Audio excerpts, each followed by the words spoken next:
Hello and welcome. It's Sunday the 19th of May and it's noon by my watch or 6:30 GMT. Stay tuned to WION World is One for the latest on the Indian election. We'll be joined by a bespoke panel of experts all day. Now 59 constituencies, 7 states, 1 union territory and 918 candidates. The 7th and last phase of Indian election has begun. Let's take a look at the voter turnout till 10:45 this morning. Now, Bihar polled 18.9%, Himachal Pradesh 26.54%, Madhya Pradesh 29.48%, Punjab 23.37%, Uttar Pradesh 23.16%, West Bengal 32.15%, Jharkhand 30.33% and Chandigarh at 22.3%. Right, the most keenly watched contest is in Varanasi. Now, Prime Minister Narendra Modi is contesting from here for the second time in what many say should be a one-sided contest. Against him are Ajay Rai of the Congress Party and Shalini Yadav of the Samajwadi Party. The SP had tried to replace Shalini Yadav with a former paramilitary personnel called Tej Bahadur Yadav, but his nomination papers were rejected. Now in 2014, Modi won by a margin of nearly 400,000 votes.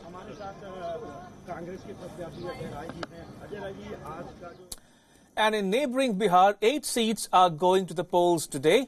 BJP's Ravi Shankar Prasad, RJD's Meesa Bharati and Bihar Chief Minister Nitish Kumar were among the early ones to cast their votes this morning. They urged voters to exercise their democratic right. Listen in. मैंने आज vote दिया,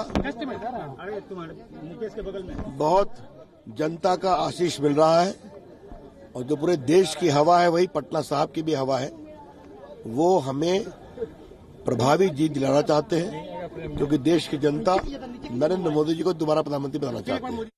NDA में है, NDA की सरकार बनेगी, NDA का हिस्सा है जनता दल यू, तो एनडीए की सरकार बनेगी तो क्यों नहीं शामिल होगा?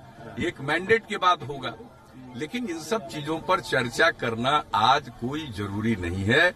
23 तारीख को जब नतीजा आ जाएगा उसके बाद सारी बात।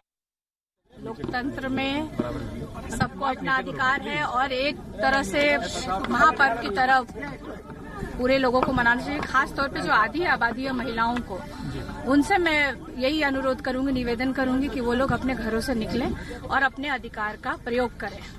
और जहां तक रहे, बहुत लोगों ने पूछा कि मुद्दे क्या हैं, किन मुद्दों पे आप वोट दे रही हैं, तो मुद्दे यही हैं कि जो विश्वास था पिछली सरकार से 5 सालों में जिस तरह से देश की जनता को उन लोगों ने छलने का काम किया, अच्छे दिन लाने का काम किया, तो यही कामना करती हूं कि अब ये जाने वाले हैं और जनता के और देश के लोगों के अच्छे दिन आने वाले हैं।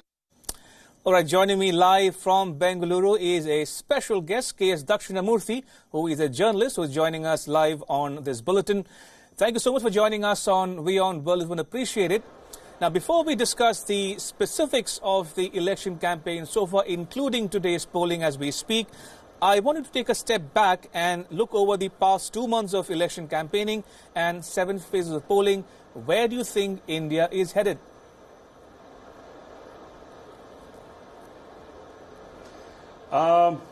This election is probably amongst the most open-ended. There is really nothing to suggest that any one party is going to run away with all the seats. It's completely it looks really fractionalized. Let me put it that way. So I'm just going by the overall sentiment that it's going to be a coalition at the end of the day. Because it's, on paper and any which way you see it, it doesn't seem like any party, especially the BJP, which is hoping to win majorly, has any particular advantage, so to speak. You're saying your reaction is very guarded. There is also, you talk about a coalition coming back to power. All right, by which coalition might that be? Do you think the so-called third front stands any chance of getting back in the reckoning going forward? Yeah, the regional parties are going to make a huge difference. For instance, the TRS in Telangana, or in Andhra, either the TDP or Jagan's party, or the ADM or the DMK in Tamil Nadu. So you have these regional parties, and really this time they are going to make the difference. So what the BJP gets and what the Congress gets is important for them, of course. But who will, which way the balance will tilt will depend on how many seats either the Congress or the BJP will get. All right, do stay on. I want us to focus on the other key battles in this phase of the polling taking place today. The battle in Patna Sahib in Bihar is between Federal Minister Ravi Shankar Prasad, who is squaring off against sitting lawmaker Shatrughan Sinha, who quit the BJP to join the Congress party just before the election. Now, in 2014, Sinha won this seat by more than 400,000 votes. Next on our list is Gurdaspur in Punjab, where actor turned politician Sunny Deol is taking on seasoned politician Sunil Jakar of the Congress party, who won the by-poll in 2017 after the death of sitting lawmaker Vinod Khanna. The Congress party has won 15 of 19 elections in Gurdaspur since the year 1952. All right, then we have the Diamond Harbour constituency in West Bengal. It was once a left bastion, but has voted for Trinamool since 2009. It's the constituency of Abhishek Banerjee, nephew of Chief Minister Mamata Banerjee. He is touted as the heir apparent of Trinamool. The 31-year-old is fighting to retain his ticket against Dr. Fuad Halim of the left and Nilanjan Roy of the BJP. And finally, the battle for Jadavpur in West Bengal is a significant one. It's been a Trinamool bastion for a long time now. This time, it is banking on 30-year-old Bengali film star Mimi Chakraborty for a third consecutive win.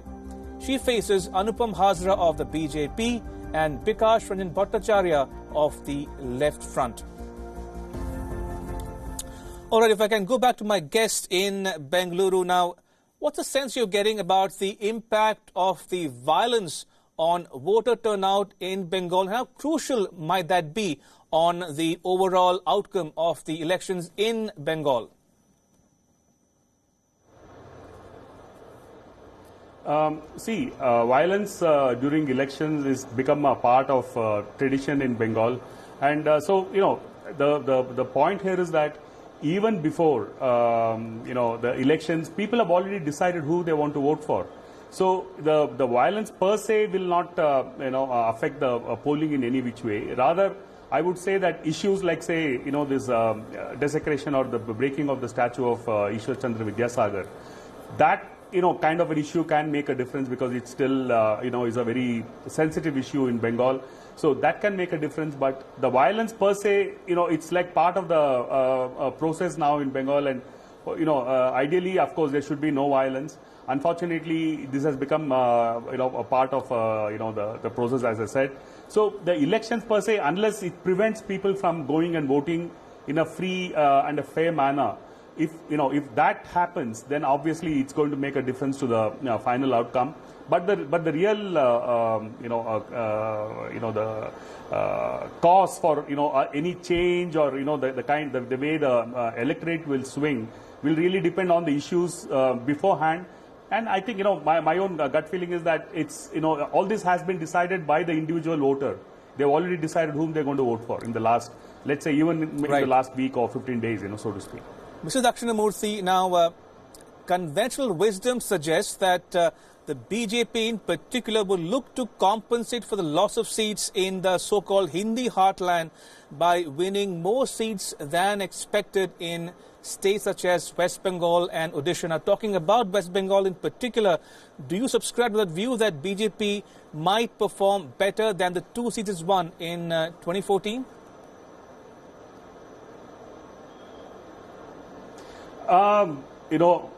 I have not been to Bengal, frankly, but from from the inputs that from my colleagues in the profession and from various reports, and you're looking at the history of Bengal's electoral trends and all that, it looks like the BJP will do better. The reason for that is that a lot of reports have come in recent days that the left front, factions of the left have actually supported the BJP in the election. So, because they've had a problem with the TMC. So, in the fight between the TMC and the left, I think the BJP is probably going to benefit, and it's going to benefit more than what they definitely did in 2014. All right, do stay on. I want us to focus now on Punjab. Now, all 13 seats in Punjab are going to the polls today, along with the Union Territory of Chandigarh. It's likely to be a close battle between prominent political parties of the state. The two major forces are the Congress and the alliance of Shiromani Akali Dal and the BJP. Now, voters have alternated between the two sides in the past elections. This time, the Aam Aadmi Party is fighting alone. The Aam Aadmi Party's strength has declined in the state due to the resignation of two of its 4 lawmakers. The performance of the Bahujan Samaj Party's Punjab Democratic Alliance will be a key factor to watch out for. The PSP has formed the alliance with 6 other parties. Now, both Aam Aadmi Party and the Punjab Democratic Alliance are likely to cause a significant split in the votes. The list of heavyweights include Akali Dal leaders Harsimrat Kaur Badal and former Deputy Chief Minister Sukhbir Singh Badal, Manish Tiwari from the Congress Party, Aam Aadmi Party lawmaker Bhagwant Mann, and actor-turned-politician Sunny Deol. It's a two-way battle in most of the constituencies. Let's take a look at the key issues of the state now. Now, Punjab is a border state. It goes without saying that Balakot airstrikes and the Pulwama terror attack will have an impact on the mind of the voters. Now, farm loan is another issue raised by Chief Minister Amrinder Singh, and that may help the Congress retain its core vote base. The Kartarpur corridor is another poll issue. Now, this is a corridor linking India with Pakistan. Unemployment and farm distress will likely have an impact on the elections as well. All right, going back to my guest now, we spoke about Punjab. Now, in your assessment, you think it's a two-way contest between the BJP, Shiromani Akali Dal on the one hand and Congress on the other hand, and the Aam Aadmi Party may not be in the reckoning as it was in the early election?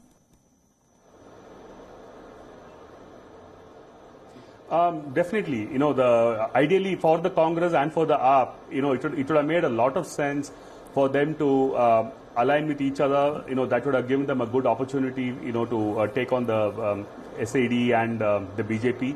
But since this has not happened, where does that leave the AAP and where does it leave the Congress? So there is going to be some kind of a split in the vote.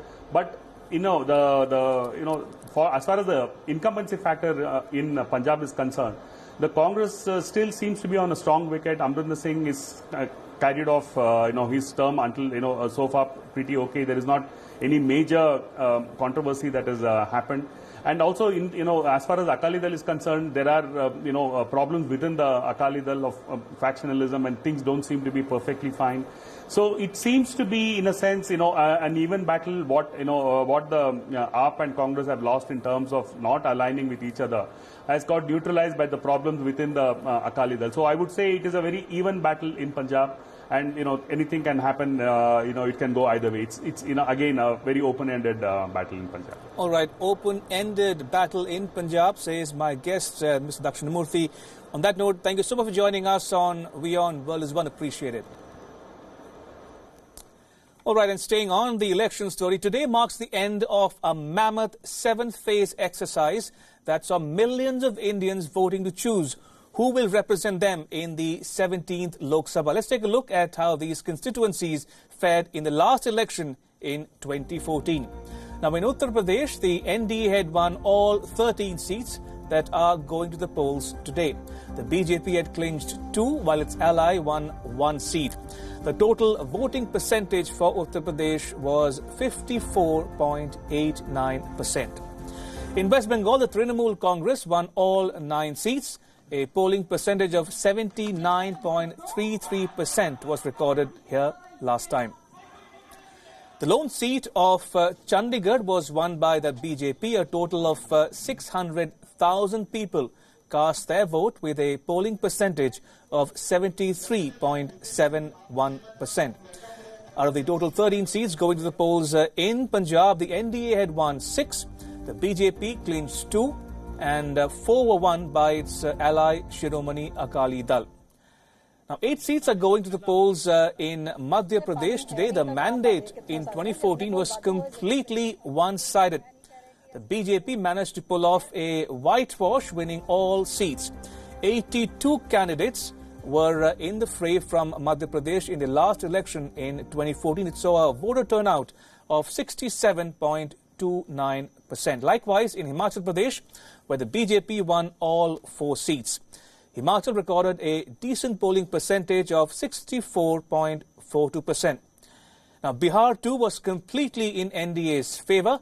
The BJP secured 5 seats and its allies, the RLSP and Nitish Kumar's JDU, won 2 and 1 seat respectively.